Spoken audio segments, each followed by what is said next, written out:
Ladies and gentlemen, listen carefully. Take a slow breath. And remember, you were never designed to be controlled by the emotions of the outside world. You were designed to create your inner world. When someone irritates you, when life pushes the wrong buttons, most people react automatically, programmed by memories, habits, and old emotional conditioning. But you are not most people. You are consciousness in motion, awareness taking form, a being capable of choosing how you want to feel. The power lies not in controlling others, but in mastering the internal environment.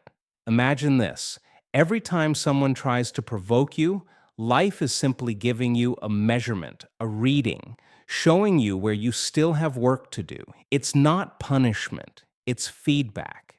And the moment you can observe that feedback without judgment, you begin to rise above the old self. To never be bothered by people, you must first stop living as a reflection of them. When you react, you're operating from the past. When you stay centered, you're creating from the future. Close your eyes for a moment. Feel the space inside your chest, the space where peace begins. This is the place no one can touch unless you hand them the access. Rehearse who you want to be. Practice calm. Practice inner alignment. Practice returning to yourself again and again until it becomes your automatic state. You're not avoiding the world, you're transcending it. Because true power is not loud. True power is not aggressive. True power is the quiet, steady presence that cannot be shaken. When you no longer take things personally, when you no longer let someone else dictate your state, you free yourself from the old emotional chains and step into the identity of a creator, someone who decides how to feel, how to think, and how to respond. Peace is not something you chase, peace is something you become. And when you become it, nothing and no one can take it away.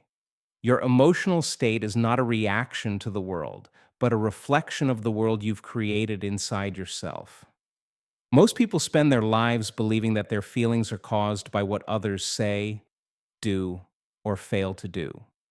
They live as if their inner peace sits on a fragile shelf outside of them, waiting for someone to bump into it and knock it down.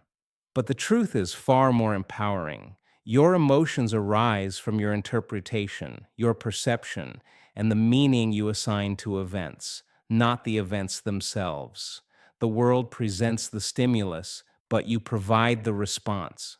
And that response is shaped by your internal programming, your past experiences, and the emotional patterns your body has memorized over the years.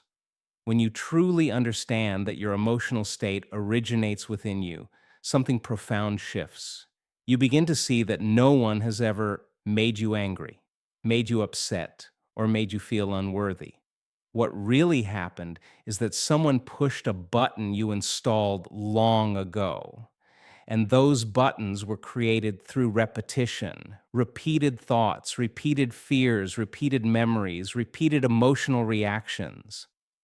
The moment you take ownership of this inner architecture, you reclaim the power you unknowingly handed over to the world. Think of your emotional system as a set of frequencies. Every thought you think broadcasts a signal. Every feeling you sustain tunes your body to a certain vibration. When your environment triggers you, it's not the trigger itself that dictates how you feel, it's the frequency you were already tuned to. If you wake up stressed, overwhelmed, or anxious, your body is primed to react in predictable ways. Another person's comment might feel like an attack. A minor inconvenience might feel like a catastrophe. Reality bends around your internal state, not the other way around. And when you shift your inner state, your experience of the world shifts with it. The moment you stop giving others responsibility for your feelings, you stop living as a victim of circumstance. You stop waiting for the world to be perfect before you allow yourself to feel good. You stop hoping that people will behave a certain way so you can maintain your peace. Instead, you realize that peace is a decision you make from within. It's a choice you practice until it becomes familiar. This is true emotional freedom. The ability to decide how you want to feel regardless of what or who shows up around you. People often believe that emotional mastery requires controlling the behavior of others. But trying to manage the external world is like trying to calm a storm by yelling at the wind. You can't stop people from acting out their own patterns, but you can stop allowing their patterns to dictate your state. When someone behaves rudely, they are expressing the knowledge, pain, or programming they carry. Their expression does not have to become your experience. When you internalize this, you stop interpreting other people's actions as personal. You start seeing that their behavior reveals them, not you. And with that awareness, a space forms between the stimulus and your response. In that space is your power. That power grows each time you choose your internal state consciously. Every moment you breathe instead of react, you rewrite the script. Every moment you observe instead of absorb, you retrain your body. Every moment you choose calm over chaos, you teach yourself that your emotions are yours to command. The more you practice this, the more natural it becomes. Eventually, you'll find that the world no longer has the ability to pull you into emotional turbulence because you've anchored yourself in a place that cannot be shaken. Triggers are not enemies to be avoided. They are teachers pointing toward the parts of yourself still waiting to be liberated.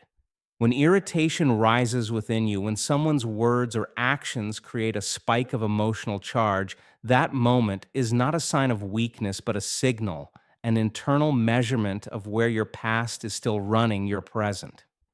Most people misinterpret these signals. They blame others for making them feel upset or annoyed, believing the discomfort originates outside of them. But the truth is that irritation only appears where an old emotional wound, belief, or pattern is already alive inside you. The trigger simply shines a light on what you haven't yet transformed. Imagine your emotional history as a network of wires embedded in your subconscious. Each wire connects to memories, interpretations, identity patterns, and beliefs you've practiced for years. A trigger is nothing more than someone touching one of those wires. If the wire carries no charge, nothing happens. If there is emotional electricity stored in it, you feel the spark immediately. This is why two people can hear the same words and respond completely differently. One person remains calm, unaffected, while the other feels anger rising like a wave. The difference is not the stimulus, but the stored emotional content within each person. Recognizing this is the beginning of emotional mastery because it reveals that every trigger is an opportunity, not an obstacle. When irritation appears, it is the body surfacing old energy that has not been fully processed. Perhaps someone speaks in a tone that reminds you of a past experience where you felt powerless. Maybe someone's behavior mirrors something you dislike about yourself.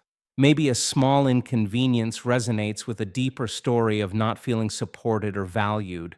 The trigger is simply the messenger, inviting you to observe what has been hiding beneath your conscious awareness. Instead of suppressing it, reacting to it, or projecting it outward, you can use that moment as a window into your own evolution.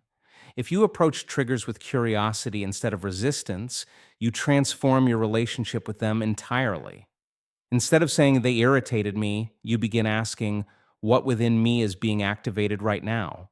This shift from blame to introspection moves you from victim to creator. Suddenly, your emotional reactions become insights. Your challenges become lessons. Your discomfort becomes direction. Every trigger becomes a compass pointing toward the areas of your life that are ready for healing and expansion. Growth never happens in comfort. It happens at the boundary between who you've been and who you are becoming.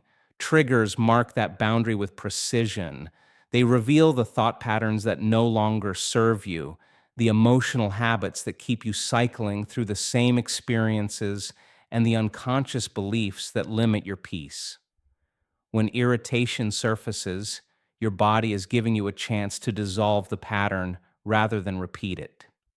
Most people ignore this opportunity. They react automatically, reinforcing the very emotions they wish to escape. But when you choose awareness over autopilot, the pattern loses its power. The moment you observe a trigger without being consumed by it, you interrupt the old wiring. You create a new possibility. You open the door to becoming someone who no longer responds from the past, but instead acts from a conscious, intentional state. Each time you do this, the old emotional charge weakens. The trigger becomes lighter, less overwhelming, until eventually it fades entirely. What once bothered you suddenly holds no weight. What once ignited you now passes through you as if it never existed. This is the evidence of growth, real, measurable transformation occurring within your internal world. Triggers are not problems. They are indicators. Indicators that you are expanding beyond who you were yesterday. Indicators that your inner work is revealing the layers you're ready to transcend. Indicators that freedom is on the other side of the discomfort you're willing to explore. When you embrace irritation as feedback, you turn every challenge into a doorway for becoming a more conscious, more capable, and more empowered version of yourself. Every time you react emotionally to something outside of you, you are reliving a moment you've already experienced. Your reaction is not new, it's familiar. An echo of the past replaying itself through your body and mind. Most people don't realize that their emotional reactions are not responses to the present moment, but reflections of old memories, patterns, and conditioning that have been practiced for years.